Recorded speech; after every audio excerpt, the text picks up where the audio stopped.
तुझा अधिकार कुणाचा? तू आलाय सुद्धा ते तुला माहित आहे.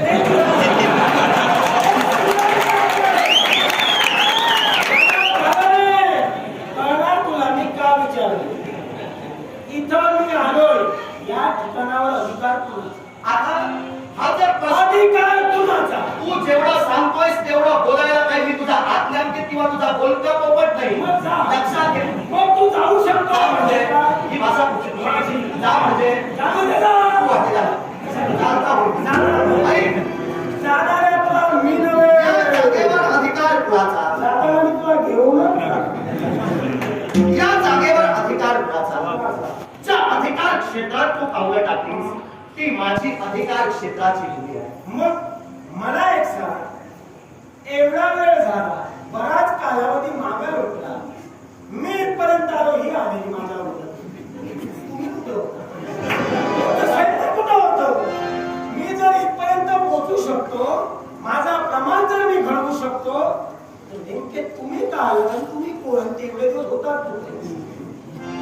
एवढे दिवस होता तो हा प्रश्न एवढा वेळ. एवढा वेळ मी कुठं होतो या प्रश्नाचं उत्तर देईल. ज्या भूमीत सांगताना वितंडवादी कृती आपण निर्माण करता ही हस्तिनापुराची भूमी आणि हस्तिनापुराचा नृपदंड राजा संवर्णन आपल्या हाती घेतला. जनतेच्या इच्छा परिपूर्णतेसाठी आणि जनतेच्या संरक्षणाचा विचार होतो. पण एवढा वेळ मी कुठं होतो या प्रश्नाचं उत्तर देतोय.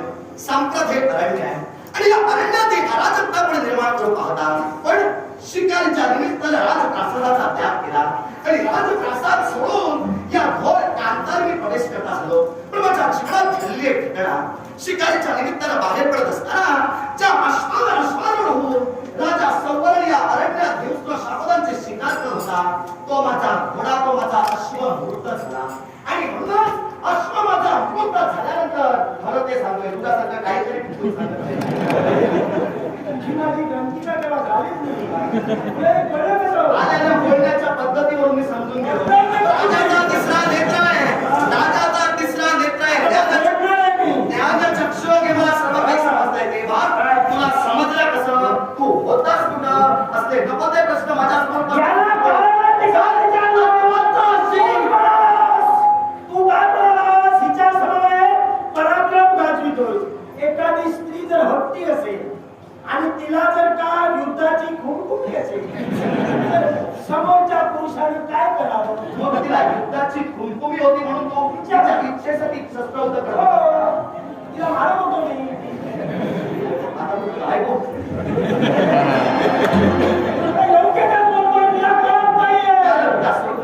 माझा हट्ट आहे का?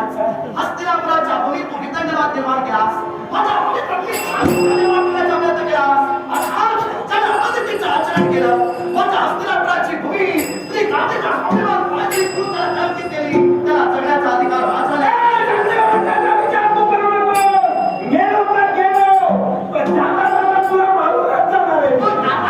मारण्याची जर भाषा बोलत असते आता कोणा जाऊन तुला विचारतोय. माझ्या एका प्रश्नाचं उत्तर मला तुझ्या मुखात हवंय. मी तुझा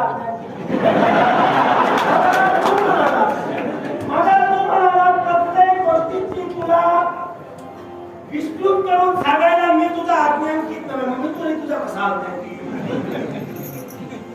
प्रत्येक गोष्ट विस्तृत करून सांगायला मी तुझा आज्ञांकित नव्हे असं मी तुझ्या पूर्वजांच्या ख्यातिकीर्तीला आणि तुझ्या वक्तव्याला कलंकित करण्याचा प्रयत्न तू काय करतास? तुझं नाव सांगितलंस. अर्थात राजघराण्यांची वंशावळ ही लिहून ठेवली जाते. अर्थात राजघराण्यात जो जो राजकर्ता जन्माला येतो त्या राजकर्त्याला 12 वर्षाच्या प्रदीर्घ कालावधीत गुरु आश्रमात इतरत्र राज्यांची, देवगणांची, यक्ष, किन्नर, गण, गंधर्व यांची सविस्तर माहिती दिली जाते. अर्थात तुझी ओळख आणि तुझ्या नावानिशी तू सांगितलीस त्यावेळी मी समजून चुकलो तू कोण आहेस. मग जर तू माझ्या अधिकार भूमीत येऊन जर मलाच मुखाला उलट शब्दाने ताडण करत असशील तर मला एक गोष्ट तुझ्या मुखातून ऐकायची आहे. ज्या हेती प्रयती यांच्या कुलात तुमच्या खेळाला जन्म झाला. हेतीपासून यक्ष आणि प्रहेतीपासून राक्षस जन्माला आले. प्रहेतीच्या शिकला खेळात विद्युत केशी, विद्युत केशीचा शिकला सुकेशी आणि स्तुत्यचित्त ऋषिकुला माली सुमाली माल्यवान आणि यांचा स्वाभिमान घेऊन झटणारे त्या मागचे तुम्ही उपट सुरू मला एकच तुला विचारायचं आहे, जर तुझ्या पूर्वजांचा इतिहास हा आतापर्यंत धर्मशास्त्राच्या न्यायावर जर चालला, तुझे आजपर्यंतचे पूर्वज हे आपल्या पराक्रमाची गणना समाजाश्रय समानता विषयाशी संख्येने युक्तीनं करत होते, तर तू एका स्त्रीवर शस्त्रयुद्ध करून तुझ्या कुलाची शांतता का नागालीस? प्रश्नाचं उत्तर होय. सुंदर प्रश्न केला. मी सुंदरच बोलतो. पण त्याबरोबरच मी तुला म्हणालो, तिला युद्धाची कोणती होती म्हणून मी युद्ध केलं. कारण हिच्याशी युद्ध केलं याला कारण युद्ध करायचं नव्हतं, याला मारायचं होतं. आता याला का आता माझे याला कारण सूर्यदेवाची कन्या आहे. हे मला मान्यच नाही, पण सूर्यदेवाचं नाव सांगितलं म्हणून मारणार. कारण काय आमचा तो आहे तेव्हा तू या वैरत्वात येऊ. मग आल्यापासून जे काय फिरवत होतास ती थट्टा नेमकी करत होतास कुणाची? दिशाभूल करत होतास कुणाची? त्याच्या सौवर्ण अमराबुद्ध आहे तेव्हा ते तुझ्या अमराबुद्धपणाने तुझी अक्कलवादा रेषेवर टाकली. तेव्हा मला आता एकच सूचित करायचं आहे, तुझ्या प्रभासाठी आजपर्यंत सूर्यदेवाची असणारा वैमनस्य हे सूर्य देवतेबरोबर प्रतिकार करून सुद्धा केलं. मग तुझं सूर्यकन्या या सूर्यकन्येवर शस्त्र करून तुझ्या कुलाची शांतता जर टाकत असेल तर माझ्या दृष्टीनं मी सांगितलेलं विधान सत्य होतंय. माझ्या दृष्टीनं तू नरात आणि नराधम काय त्याच्या पुढे जाऊन मीच मग याला कारण तूच म्हणाला. पूर्वजांचा इतिहास जर पाहिला, मी इतरांचा इतिहास पाहत नाही, इतिहास मला घडवतो. पूर्वजांनी काय केलं, आईनं काय केलं, त्याच्या बापानं काय केलं हे मला नको. मला काय करायचंय मग इतिहास अशा पद्धतीने घडवायचा. इतिहास अशा पद्धतीने घडवायचा. अरे इतिहास घडला म्हणजे त्याला कसाही करते घडवलेल्या इतिहासाच्या प्रत्येक पानावर तुझं नाव तू घडवलेल्या इतिहासाच्या प्रत्येक पानावर पुढची पिढी माझ्या नावाने टाळी वाजवतील, पण तुझ्या नावाने हास्यात्मकच टीका करतील. मग मला सांग, तुझ्या नावानं टाळी वाजवते, मग ही संधी तुला कुणामुळे मिळाली?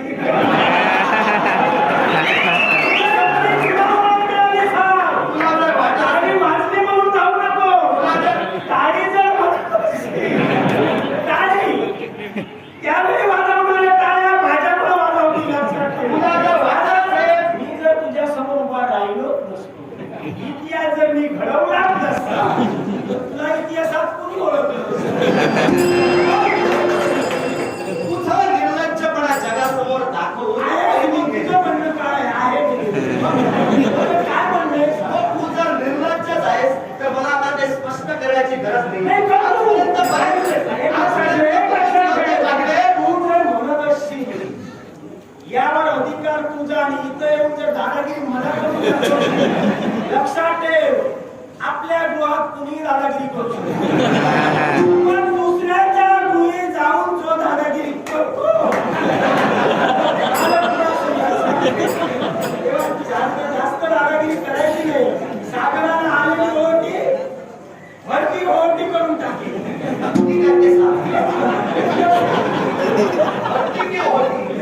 भरती आली तरी ओटी करणार. माझ्या भूमीच्या एक लक्षात ठेव, तुझे हट्ट पुरवायला मी आहे. तू जे काही बोलतोयस त्याचा तुला कदाचित आनंद वाटत असेल. पण मी राजकन्या आहे. हस्तिनापुराचा नृपदंड माझा. मी सेवा आहे. तुझ्याशी वितंडवाद करून मला माझं वर्चस्व कमी करायचं नाही. तेव्हा तुझ्याशी जर अधिक बोलत राहिलो तर तू तुझ्या कोणत्याला सांगशील मी निर्लज्ज आहे, पण माझं सैन्य आपल्याकडे आपल्याशी वाद करतोय. तेव्हा तुझ्याशी असणारा माझा मूर्खाला ज्ञान देणारा लक्षात ठेव. तेव्हा मला जर मूर्ख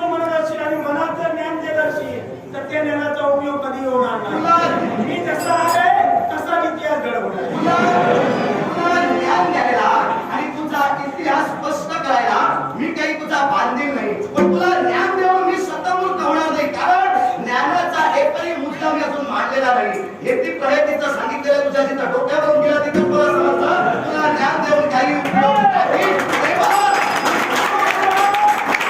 तेव्हा एक बोट दुसऱ्याजवळ दाखवितो तेव्हा चार बोट तुझ्याजवळ येतात.